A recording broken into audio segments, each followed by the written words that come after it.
EMX125 presented by FMF Racing, round 8 here at Garda. In the first race of the day, 125 race 1, Lucas Koenen into first place, but the two Yamahas, in fact all three Yamahas banged bars, but it was Reslis who stayed up. Van Erp and Ferruccio Zanchi both fell. They would have a mountain to climb as well from there, and as they pulled themselves from the records, Lucas Koenen, Valerio Latta, Kaz Volk and Julius Mikola were right where they needed to be. Bobby Bruce another position or two further back. Then Van Erp crashed again. He just got himself up to about 26th or 7th place, was back down to 28. Andrea Viano fell from 9th. He eventually came home in 13th. Bobby Bruce, not for the first time, tried this pass on Kaz Volk. This was for 3rd. The Dutch rider hung on.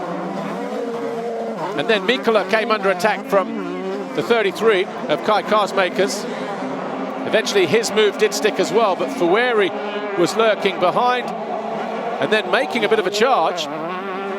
Carlos Albert Reslis forced the pass on Kaz Volk. That put him into 4th position. Fueri then was gaining ground, found his way past Karsmakers to move into 6th at that point. And then the biggest point of the race, a problem there for Václav Marek, took out the championship leader and the rider 2nd in the championship. Valerio Latta looking up to see who it was, and he and Bobby Bruce rejoined the race, but it looked like there was a problem with the bike of the MRT KTM, but then he could ride around it to come home in 6th. Koenen crossed the line though to take his 2nd race win of the campaign from Reslis and Bobby Bruce.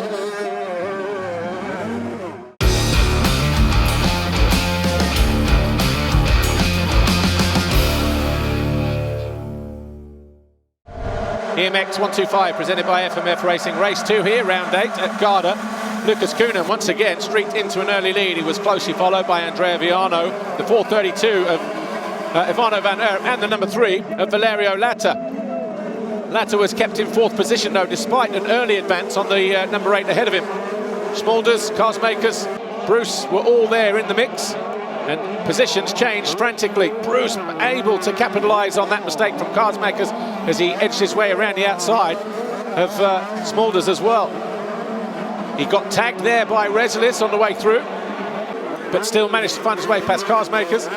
Then the battle for 2nd position, or 3rd place actually. Lots of bar banging going on as Karsmakers got slammed by Fueri. And then Bruce had to nip down the inside of the number 3 to take over that 4th place. Even though Van Erp bobbled, he managed to hold on to 2nd, but Lucas Koenen was your winner, Van Erp 2nd, Reslis 3rd, Bruce and Latta your top 5. And that meant overall, Lucas Koenen 2 wins, taking his 1st overall victory. Carlos Albert Reslis 2nd and 3rd, taking his 1st podium in 125. Bobby Bruce back on the box, and he closes down the gap now. It was 29 at the start of the day. It's now down to 22. Latta still leads from Bruce and Karsmakers. But it was all about Lucas Koenen today, the 9mm energy drink Bud Racing Kawasaki rider, winning here round 8. But it's Valerio Latta who continues to lead as we head to the final round. His lead now just 22 points. Lucas Koenen, massive congratulations. Perfect day for you. Race 1 led every lap from start to finish. Race 2 in front of the field. You just look really comfortable out there and rode your own race. Yeah, today was a really good day for me because first moto I took the whole shot, I won the race, and second moto also, and that was I won, so that's really good today. The track was not difficult at the end with the bumps and the lap riders, but I managed to get 1-1, and that's what we want, and looking forward to the last round in Mantova.